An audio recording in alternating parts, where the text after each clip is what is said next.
We had some technical difficulties. Miggity mic check. A swordfish. I'm not here for this reintroduction. So we got Jessica Fountain. How are you? Hi. Who just let up? No comment. Oh my gosh, Jessica, how are you? I'm sorry. I'm doing well. How are you? You know how I am. We just talked, so you know how. Yeah. Well, Um, we got Alex What up? What up? What do you do? and we got Bifford. Alex, did you hit the top of your head? What is that mark on your head? You all right? Nah, I have. Go Yeah, ahead, lie. You can't even get it out. yeah. I just had to get something removed. I hit my head. Oh, Got scar tissue up there. okay, man. Making sure you What the good, fuck man. did you hit? Yes. No comment. I fell. I'll just leave it at that. That's not You funny. fell off your bike? Was it off your? Yeah, I was No, getting ready to no, say, no, was it off the Oh, bike? no. Okay, now I can laugh. Well, you know what? Go ahead. We'll talk about it later, Alex. okay. All right. Well, all right. We're gonna start off the same way we started the first time. I went back and listened and heard what I sounded like too, y'all. That shit did sound crazy. I'm definitely. No, you gonna, should put that. You should put that as an outtake. I am. I'm Something. gonna leave it Well, as that an could be a outtake. blooper. Yeah, it'll be a When Biff blooper. went to his secret identity mode. That's funny. I gotta figure He's out. sound like a robot. When of my- they interview, One of my like, Xbox we- friends we- has a mic where you can actually do that. Like it's built into the mic. I gotta remember who it was. All oh, right. Biff, I think I know too. You might have played with us. I don't remember. But all right. Well, we're gonna start off by saying rest in peace to Nipsey Hustle, and we're gonna have a moment of silence.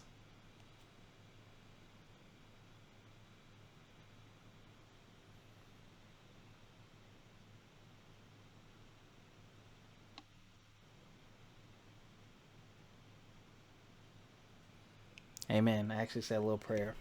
Um, he is survived by his wonderful lady, Lauren London, and his children. I believe there was 2 children, or they had a I child think it's together. 3. Or 3. 2 or 3. Yeah. Yeah. Well, yeah, I would even include Wayne's kid under that because they live with them. So Yeah. Sad man, but as of now, looks like the suspect is in custody. Yeah, so not even gonna lie, Nipsey fucked me up really, really, really bad. Like I was kind of distraught and upset. I feel like I'm still in mourning.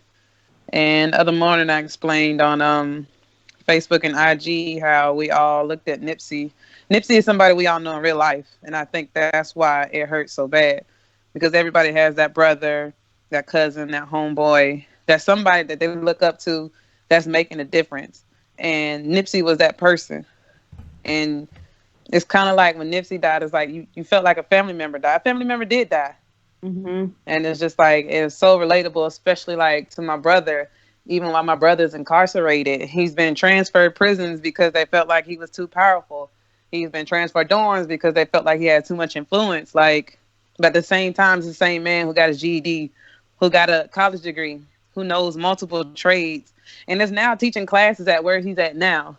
And just because of his position in NOI, like even though the prison system has been, intimidated by him. So just imagine a powerful black man in the community and the effect that man can have. And I think we all know a person like that. So I think Nipsey really, it hit home. I guess that's our generation's Tupac, because he was making that change, and he wasn't just rapping about it. He was about this shit he was talking about. Right. Like you could see it, and he would sit there and he would educate you. And even if you were on opposite sides of the line, he took the time to be like, no, that's not how you do it. This is how you work. And then to read so many stories from people across his community, like it's not even just black people. I seen one where a young Caucasian lady, her husband was like the electrician where his store, his plaza was.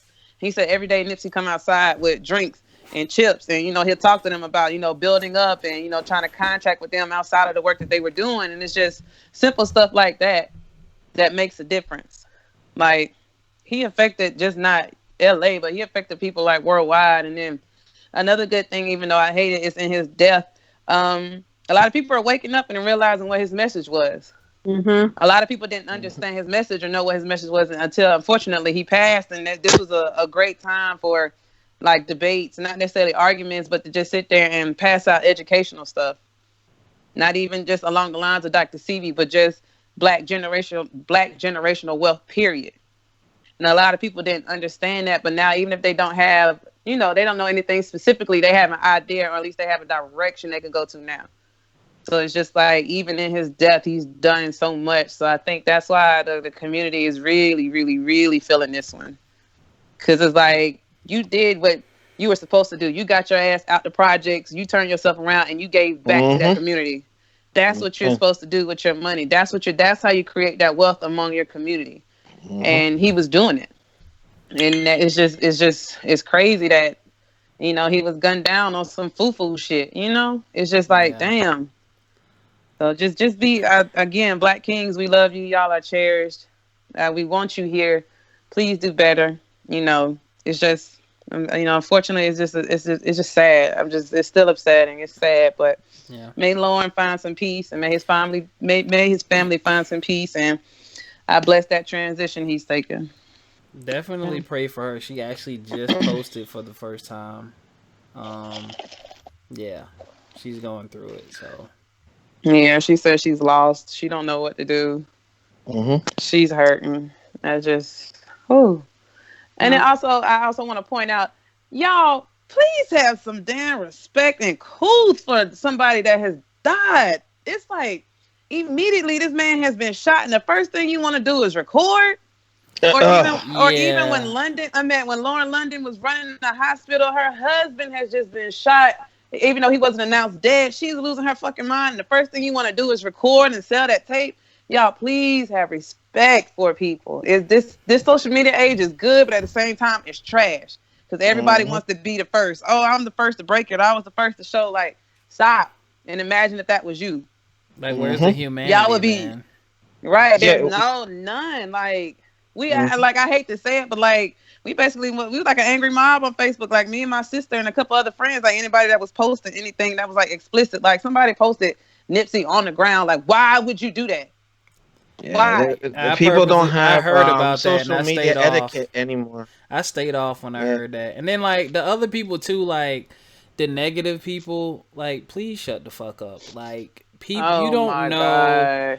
God. I saw somebody post like, "Oh, y'all didn't post his mixtape, and don't act like you." I'm like, dude, you don't know how someone felt about Nipsey. Just because someone didn't post his mixtape or post none of his stuff, you know what I'm saying, doesn't mean that they weren't a fan or he didn't have an impact on their life. Everyone doesn't put everything it's not on a social. competition. Yeah, and it's like, you really, like, you know what I'm saying? So it's just like, when stuff like that happens, I kind of like, when someone, a huge public figure like that, when something like that happens, I get off social media because I know I'm going to see so much ignorance. Like, it's like, it brings out the worst. And it's like, why would you even comment on that?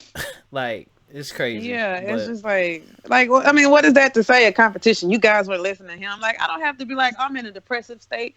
Double Up has got me out of my depressive state today. Thank you, Nipsey. Like, I don't need to post all that shit. But you better believe Victory Lap got me through some bad days.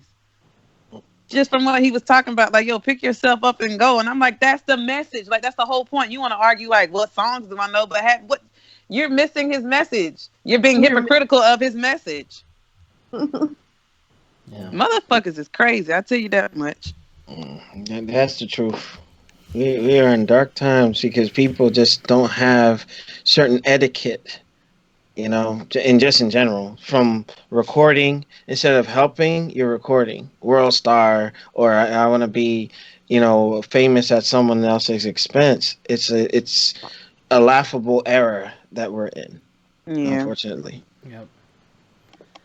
I was all smiles until we talked about this. So damn. Yeah, I mean, most people are, because it's just because Nipsey affect everybody. Yeah. All right. Jessica, you froze, by the way. If you're still there. Yeah, she's moving. She's muted. Okay. She's not moving on my screen, but okay. She's moving on my screen. What is that? Hold on, Alex. Wait a minute. What All right, so on the docket tonight, we're going to talk about Cardi B and this clip that came out from '88 where she allegedly said, because I didn't listen to it, I forgot what it said. She used to drug men and rob them. When is love and commitment not enough? When do you throw in the towel? And I'm not gonna bring up the other situation because that Nipsey thing is enough. And advice to the youngins. Let's start with opinions on Cardi B. Go ahead, Alex. Oh God, such a minute in itself. I know he cleared his throat and everything. Go ahead. Well, I'm gonna go first because I'm gonna be brief on pretty much all these topics tonight.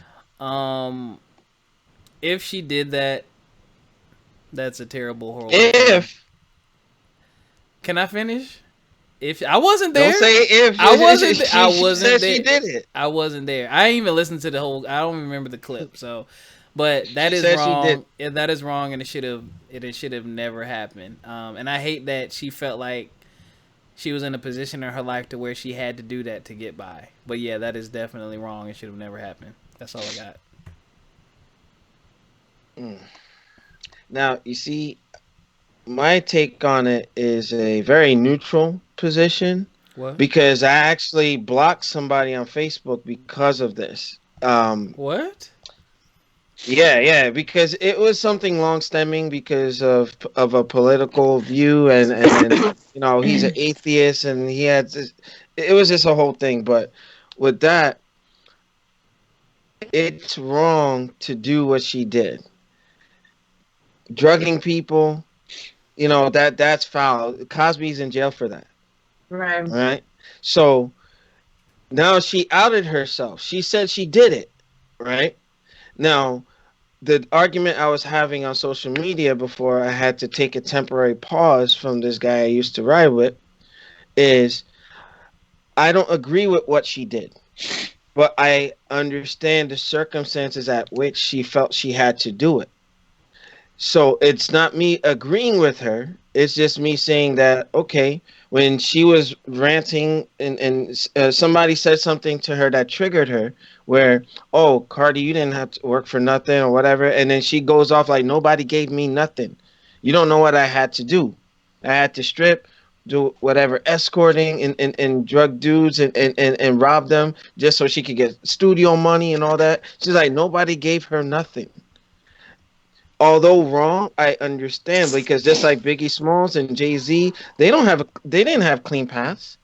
And if a lot of this stuff that they did came to light, a lot of people would judge them. That's why a lot of people learned to shut the heck up. But the fact that, you know, she did what she felt she had to do, you know, me and this individual who were arguing on Facebook, he was like very judgmental of her. And I said, well, you know, before you start casting stones, make sure, you know, you are without sin. And being that he's an atheist, he doesn't believe in the afterlife and such. I'm like, make sure before you cast judgment on anyone, make sure that you've never committed anything. Then he revealed that he was in prison and all this other stuff. I'm like, hey, people make decisions, right? Hot meat kettle. You know what I'm saying? So I'm sitting there like, bruh, ease up. People should understand. Yeah, I'm like, ease up. Like, hey, you know what? Some people, and Biggie said it a long time ago, like, with him pushing weight or whatever, a lot of times what's available to them is what's available to them. Because how society is structured in the inner cities or wherever, you know, where you're in a disenfranchised environment, you gotta, survival of the fittest. I don't agree with what she did, but look at where she's at now. You know what I mean? Now, there, like, we were making a comparison between the Cosby situation and this. Cardi didn't have a lot of options, didn't have a choice. Cosby did. He shouldn't have done it. It was more like a greed and gluttony thing as opposed to her trying to survive. Now, again, disclaimer, I am not justifying what she did. I just more so understand it. It's wrong. If they decide to go after her and charge her and all this other stuff, hey, you can't. They're not. So the argument is, it's like, you know, if they're going after all these people, and these people they're denying it, but she outright is admitting to it. Like now, there's an argument of morals where it's like, hey, you know what? Cosby did it. Oh. Weinstein did it. You know, she did it, but oh yeah, we'll give her a pass because she was trying to survive. It's like, what do you do? You know, that's why I have a neutral position on it because I'm conflicted, but it's a messed up situation all around. But it goes to show you, you don't know what people had to do to get to where they are. You know, and that's just my 2 cents. Well, see, well, I seen some of it, and I'm not. Well, I'm always team Cardi B. I do think drugging somebody is wrong, but in her defense, it's not like she was like, "Let me go pick this guy and let me go motherfucking rob him." These are the same men that was in the strip club trying to buy pussy. That's the thing. Yep. These are the same men that are running around her neighborhood, flexing with their drugs and shit. Mm-hmm. And everybody knows she was involved in gang life. So, I mean, I'm not understanding why everybody's like, oh, they're so surprised. Motherfucker, she bang. Like, what do you think niggas in the hood do? Like you said, that's the environment. And when you got to hustle, when you got to eat, and she was hungry, you're going to do what you need to do to get to where you're going. Although, be it's wrong. Just like them niggas not saying nothing. Because they know they took an L too. That's just part of street life. You're going to take L's, you're going to take W's. They took their L and kept that shit moving. That's why nobody is speaking or coming forth, because then not only that, they could possibly get charged of prostitution, solicitation, prostitution. And one idiot done already outed himself, saying that, oh yeah, that was a lie. He was a lie. He went back and said he made he all did. that He came out and said he was.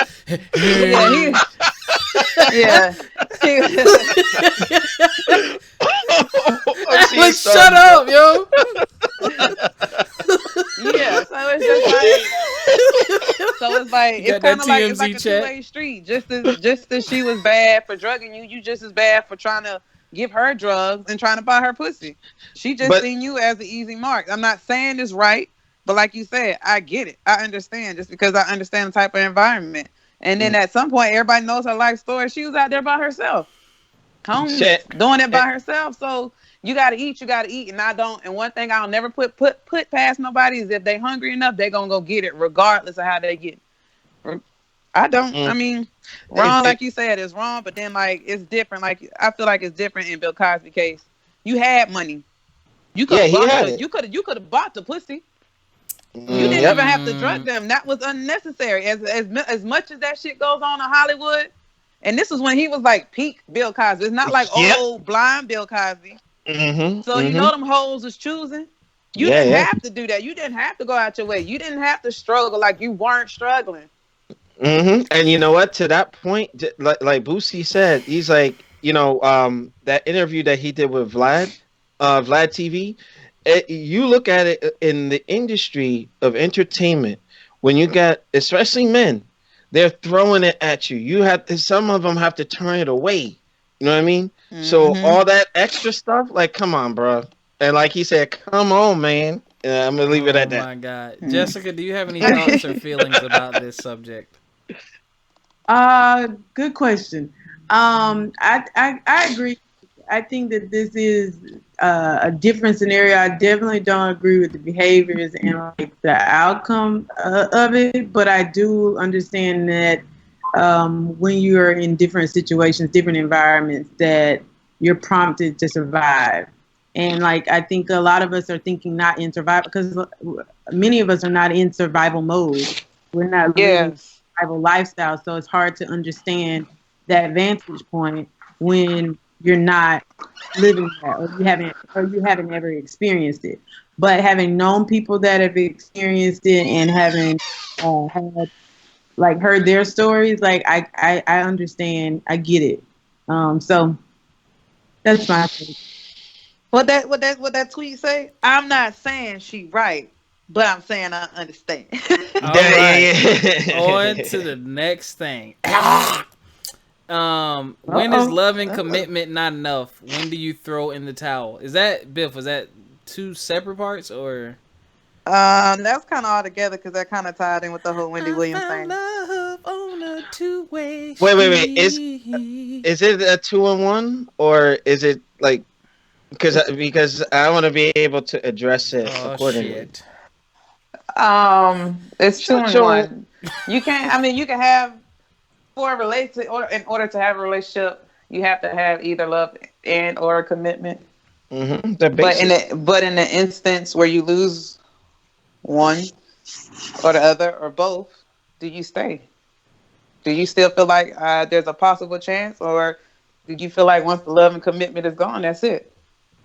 And Mm-hmm. that's reflective of Wendy Williams because, you know, I get being married for so long, and then when she was like, "Listen, as bad as y'all want me to divorce this man, you don't understand the time and commitment I put into this, and Oh. I might not be in love with him, but I love him. Therefore, I'm going to stay just for him to embarrass her a couple weeks later and have a baby with this same alleged mistress." Mm. And now she's spiraling. Like she's been caught drinking, which Mm-hmm. was she was in rehab for, and Mm-hmm. like now her son is with her like 24/7. So it's like, Mm. Wendy, like at that point when you found out or when that story broke, like why didn't you leave? Like when is enough? Like how much are you gonna take? And I know guys and I know women that as everybody around them like you need to let that shit go, but they don't. So when do you feel like you're fed up? When do you feel like enough is enough? What is your final straw? What would be your final straw? Mm-hmm. And Biff, to caveat on that, I knew someone or several people with that same mentality. They have so much invested in a relationship that they will accept behaviors. I'm a flat out say a blood relative of mine is dealing with that right now. She's loaded. When I mean she had mansion, running a nursing school and all that, and this individual, he knew how to like get into her head, right? There was Mm-hmm. something that came to my attention. One of our students had relations with this man, allegedly, because if they happen to hear that, Yeah, go ahead. yeah, Yeah. but allegedly, right? Now, some two people are carrying on in terms of endearment, or they say something that only lovers would say to each other. You ever hear that? Like, you get into an argument. Why would a female say that to a male in that capacity if they're Yeah, like when upset? You know what I'm you saying? saying you hearing like personal things like, wow, how would you know that? Like, Or yeah, why would you refer to a man like that or refer to the female like that? It's like something going on here, yeah. right? So with the blood relative dealing with this outsider to our family, it's like, I brought a couple of things up to my mother and to others connected, and when it was brought to my relative's attention, she said similar to Wendy, and my relative is well off. When I mean she can get anybody she wanted, she in her mind feels that she already put too much time in, and where else is she gonna go? Who's gonna get take her at this age in or at this stage in her life? And that You're pissed me off to no end because it was just like, so you're enabling this. It's like you're just gonna keep accepting over and over. And to Miss Kev Senior, he's trash. He's trash because Wendy, I get where she's coming from. I feel for her, you know. And with that being said, like Wendy should have put her foot down. If he really loved her, and if she said, "Look, Kev, I'm leaving. I'm done." If he's not running to stop you from or holding the door closed or blocking your path and all that, he was never about you. It let doesn't it matter go. how much time. If and Robert can tell you this too. Excuse me. If a man wants listen up, Robert. If a man is into you, there's nothing he won't do for you. Mm-hmm. Oh They will lift fuck that mountains. They shit. become He-Man. I Yeah, hate they'll I become hate that, He-Man, but it's true. and it's true. It's true. So with this man getting another woman pregnant, carrying on, and Wendy just sticks around for it. If a man knows consequence, if he really loves a woman, if he knows consequence, I'm telling you, he'll shape up. Mm-hmm. Now that and the whole thing with I remember when Wendy was on the radio because I've been following Wendy for a minute, and I remember how she used to celebrate. Oh yeah, Kev this and that, blah blah blah. And then all of a sudden, she's not on the radio anymore. They had that whole thing going on with Charlemagne and all that other stuff. And once it was revealed why, it's like, dude, come on, really, really. Kev had no right to be jealous or whatever, thinking that Charlemagne was trying to. It's all hearsay, alleged, because I'm learning my lesson with what's going on with Cardi B and one of the vloggers on YouTube now. But he has no leg to stand on to be upset with Charlemagne when his stuff was all jacked up. A measure of a man, to me, and how I was raised. If you love and respect your woman, your actions, your behaviors will reflect that. Wendy can do so much better. And I had a heated discussion, and I don't know. I just got really impassioned about that because I get it. Wendy is a gossip artist, a shock jock or whatnot, but that's her job. People, be sensitive to that. You know what I mean? So at the end of the day, that's still a human being going through some real ish. And to this day, it still baffles my brain. He does not know consequence. That's why he kept doing his thing. And with her, because there's some sort of weakness that he plays on, and all excuses like, oh, I spent so much time we have our son together, I'm waiting until he's out of college and all that. You know what? No man or woman is worth your health and mental well-being. That's all. Oh, I'm sorry. No, go ahead. I think it's time to tap out when you're sacrificing your mental health, physical health. Like if someone is bringing harm to you, then that's the exact opposite of love. Like they're not bettering your situation, they're depleting you. And so like you can't keep, it's just like a checking account. Like you're supposed to be making deposits into the account. Like you can't always just only withdraw and like never build. So I think it's really important that, like that's a lot to deal with. And it's apparent, like just like you said with the alcohol, the resurfacing of alcohol and you allow, I don't want to say allow because that's not the proper word. Like the fact that, yes, this man had a child on you, but there was no circumstance. There was nothing that like you're invested in a number instead of the quality of the actual relationship. Like the number of years you've been together or the time frame. And like sometimes we become slaves to that. Like that quantitative like mentality to just only be shooting for the number instead of like the quality of the relationship, which is obvious to everyone else except for her. Because like you said, there has to be something deeper. There has to be a trigger. There has to be something that's causing her to think that that's enough, that that's all she's worth. When you're very successful in your line of work, that is the type of job that you have, you do great in that. Like I feel like she is selling herself short. Yes. And I hope that she gets that, like at some point. I hope that there's an awakening. I think right now it's just a lot of shock and a lot of, figuring it out, because we all go through that process of like, when things hit you, sometimes they're just shocking and you're trying to find ground, you're trying to find your footing in the situation. But at some point you have to admit when you're out of control, when you have no control. And you have to, I posted something earlier this week just about surrendering. Like sometimes the not knowing, not just surrendering to, I don't know what's on the other side of this thing, but I know that I'm worth it. Or I know that that's mine to have. And like that's a place that we all at some point strive to be. Deep. So surrendering. I like that. Yeah, and people as humans, depending on the person and how you were raised, obviously, we love. Like who needs some WD-40? Wow.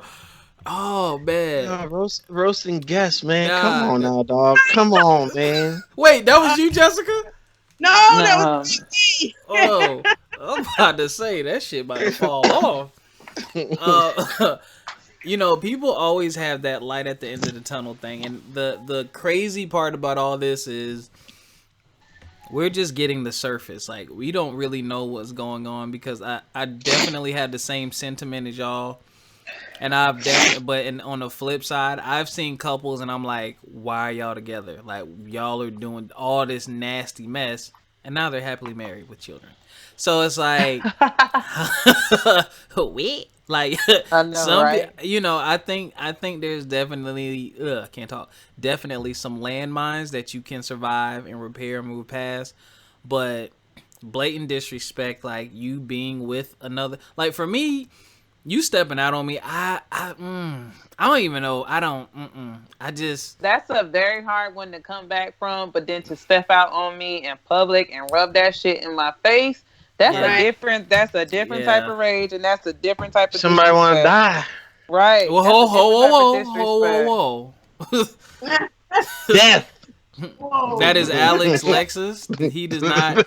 His opinions did not reflect the opinions of those who are also a part of this show.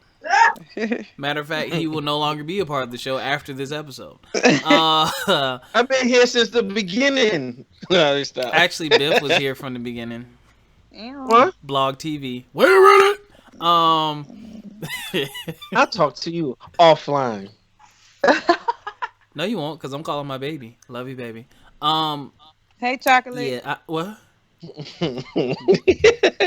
Biff? She just threw that in there. I will put you in a disarmor. Don't play with me.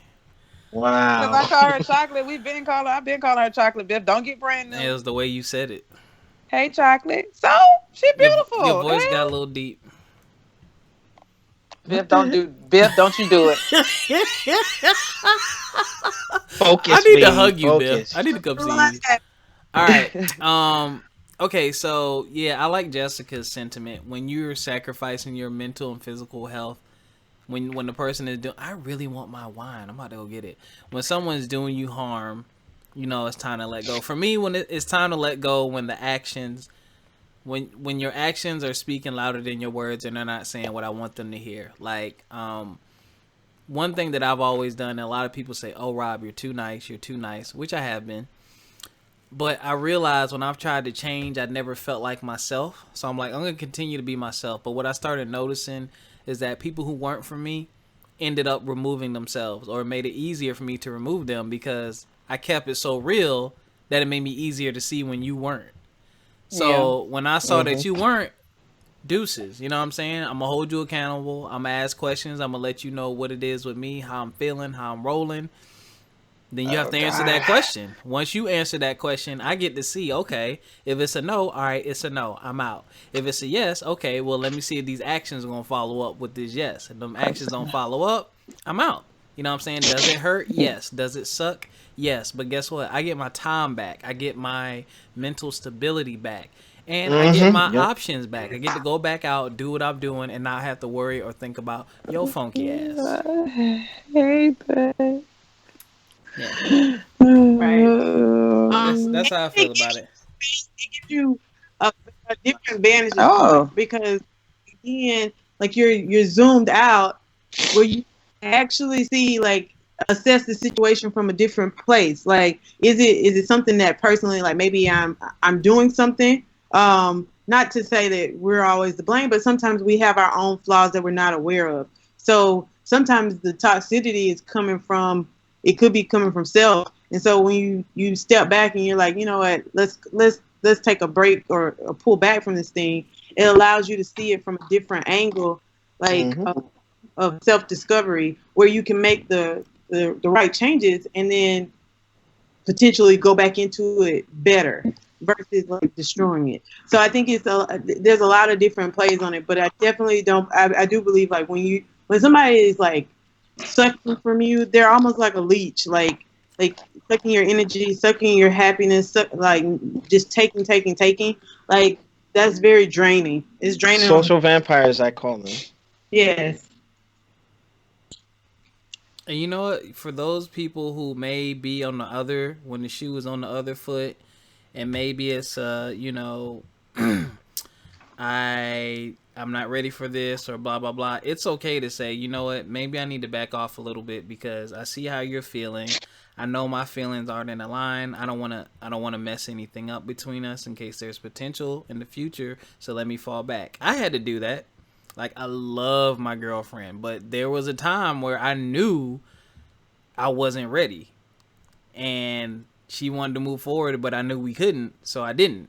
And yes, it was scary because I'm like, I knew what she possessed, and I knew that other people were going to be attracted to that. And I knew by me letting that go temporarily or letting it go or telling her I can't do this anymore meant somebody else can come scoop her. But I had to be real with myself. But because I preserved it then and always treated her with respect and kept it real, when the opportunity presented itself, there was no roadblock there. It was wide open for me to come back and say, all right, things are different now. Things are different with you. Things are different with me. We never fucked each other over. We never did anything dirty to each other. We always kept it 100. Was good. Mm-hmm. You know what I'm saying? But too many people, you think about the now so much, you don't think about the later. Because your ass going to get old. And what you want and what you're attracted to is going to change. It's gonna change. Mm-hmm. It might change when you're 25. It might change when you're 45. But it's gonna change because eventually you get tired of the same old, same old. So one thing I've always been raised to do is, respect and treat people right. Like, I treat women like, hey, that, like, I will want someone to treat my mom or my sister or my friends. You know what I'm saying? Like, that's my mentality towards it.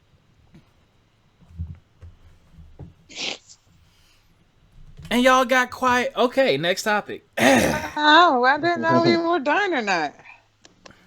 This has been a very emotional, heavy show. Yeah.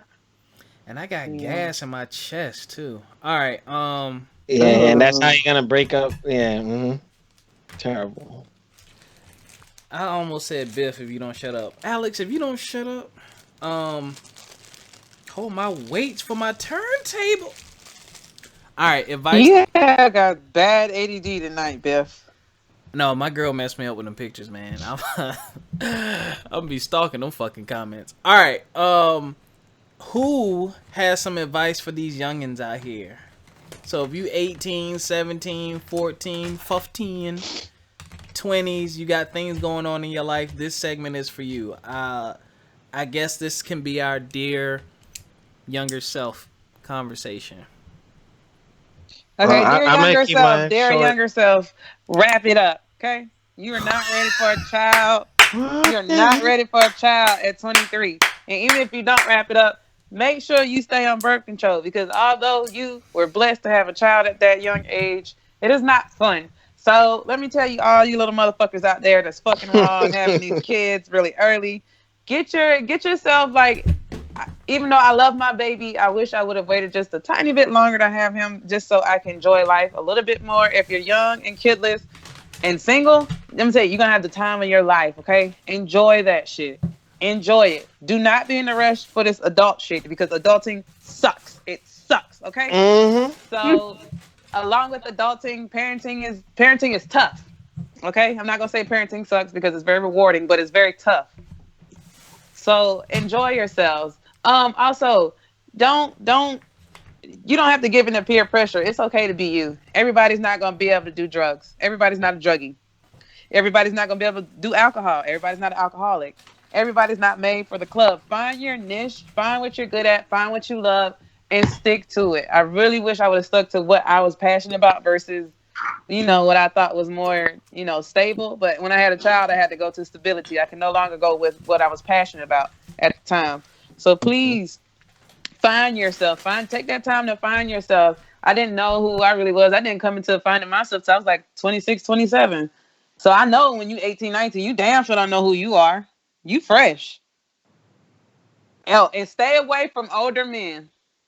Ladies, younger ladies. What? Stay away from older men.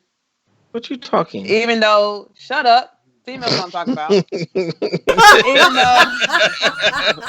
Oh, what? You're an older man, Alex. I'm not that old. I'm still in my 30s. No, but even still, don't let these men pressure you into feeling like, oh, I can grow you up or mature you, or, um, I think we had that discussion before about the older men catching like the young girls fresh out of high school. Them niggas don't mean you no good. They not finna wife you. I'm gonna tell you that now. You want to There is experiment? not even an experiment. Most of the time, it's manipulation, or just to say they got something trophy to hang on to. So don't fall for that shit. Enjoy Control. somebody your age. Enjoy your life.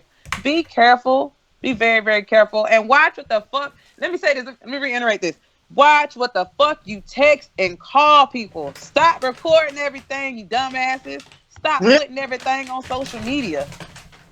I don't know how many times I've seen people catch indictments or stupid ass charges because of what the fuck they post. You don't have to post everything. Enjoy some privacy. It's okay to be private. It's okay to laugh and joke, but keep your private life private and off of social media. And I think I'm going down my list.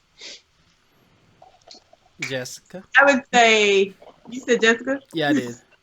Oh, good. I would say I would piggyback on everything she just said. In addition to like not being in such a need to like be something, like I think be authentic and being yourself is like probably the best advice.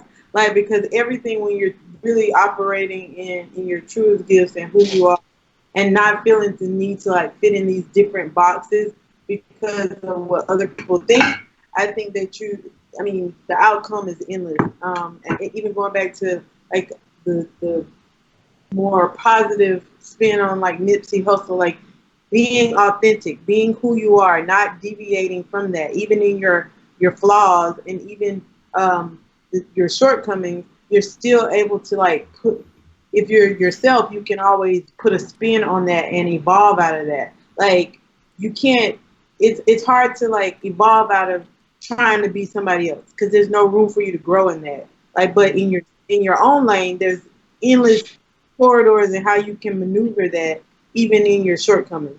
And then in addition to that, like not feeling, I feel like when you're authentically yourself, you're not feeling the need to be what others expect you to be. So then you don't have to necessarily floss and you can like really use your money like for as an asset instead of like this endless like let me buy this for this, let me do this because I have to show be this or this bag or this purse or all these things. Stop keeping up with the Joneses.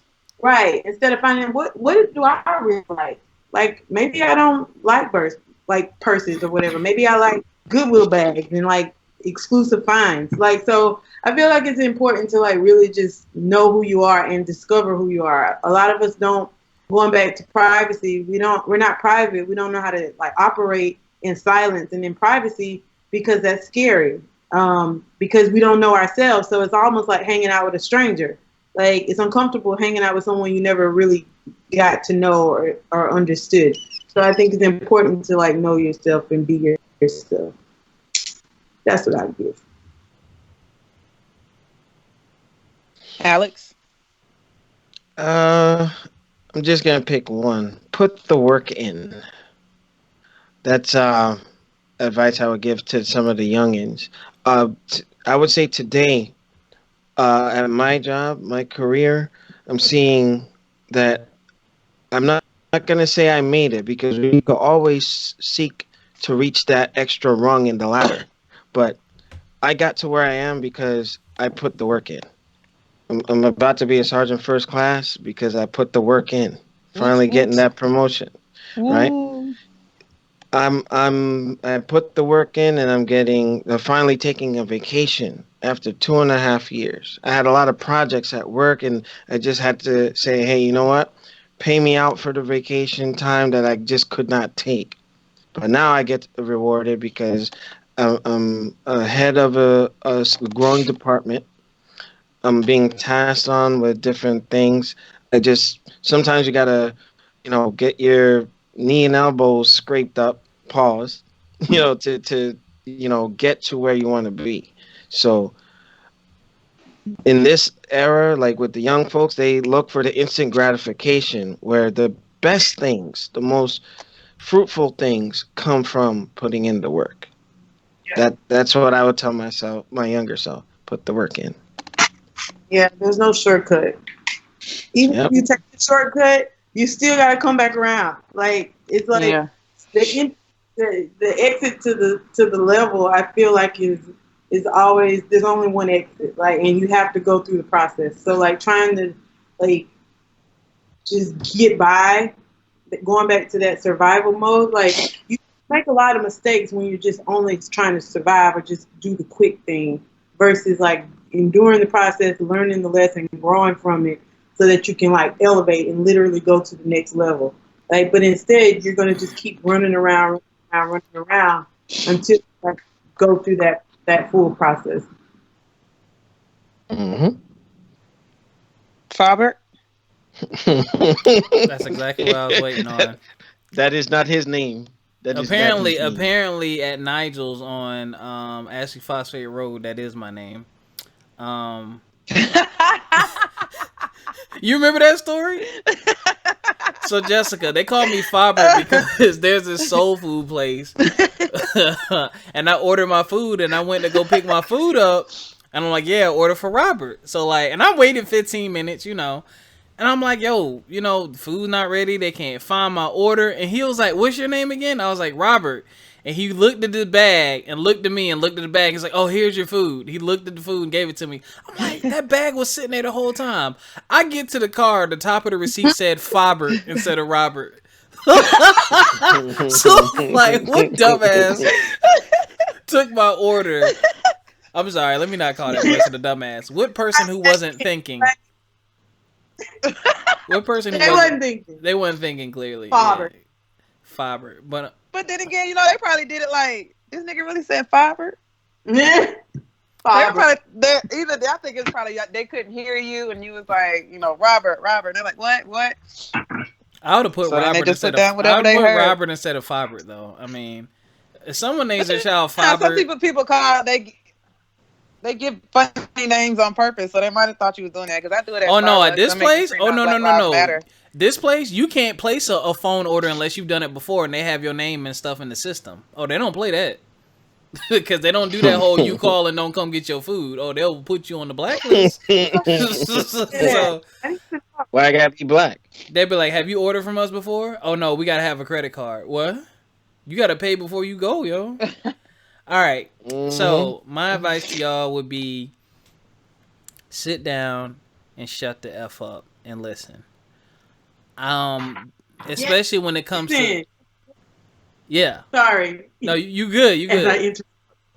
But that's a really good one. That's a good one. I don't want to. I'm probably never gonna say this out loud again, but I'm gonna say it now because it's important.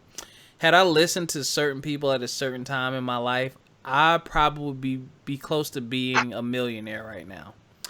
Because someone told me that, and they were serious when they said it to me, but I was so young and not receptive of information, and I was going through a lot at the time, that I didn't listen to that person. And now that I am where I am in life and looking at what I'm doing with my career and thinking about what he told me I should have been doing or could have been doing, not really forcing it on me, but just trying to have a conversation, that person was right. And that person had my back, and they still have my back. So if you got that old head in your life giving you game, it's so hard to resist the here and now, especially when you're younger and everyone else around you is doing something. Sometimes when you walk in the opposite direction, man, it just opens doors for you. And then those same people going to be coming to you wondering how you did it. You know what I'm saying? And you could be the one to lead the way. Mm-hmm. Because it's just, wow. That's why I just say, man, just really listen. And also take time for yourself. Like, maybe one night you don't go out. You know, just take some time, do your thing. Just go somewhere by yourself and just chill. It's very, very important to get to know and to love yourself and understand what really makes you happy. Instead of just always, because sometimes you get so used to being around people and being caught up in their happiness and what they do, that when things change and you're by yourself, you go crazy. You know, like, you just don't know what to do with yourself. Like, oh my God, like, you know what I'm saying? I love being by my damn self. But that's all I got for y'all, man. So, with that being said, Biff, hit him with the outro. All right, guys, we love you. Stay black, stay you, stay down, and stay true. And we will catch you guys next week. Peace. Peace. Thanks for having me. Oh, it was a pleasure having you. Peace. Holla.